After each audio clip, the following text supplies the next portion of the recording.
ये आपको मुझे बताने की जरूरत नहीं पड़ेगी आपको।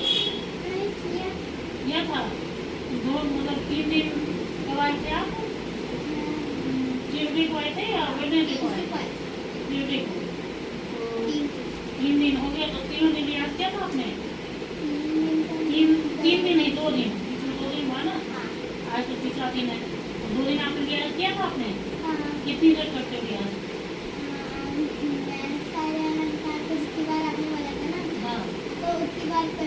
करते हो यार, ठीक है, उसको मतलब छोड़ना मत, ठीक है, करते रहना। हाँ, कभी भी अपना 1-1.5 घंटा टाइम निकालो, 1 घंटा तो कम से कम अभी निकालो, उसमें अपना रियाज पूरा करो और जोर से गा के। हारमोनियम से ज़्यादा आपकी आवाज़ आनी चाहिए, पता है? हारमोनियम की कम आनी चाहिए, आपकी आवाज़ ज़्यादा आनी चाहिए।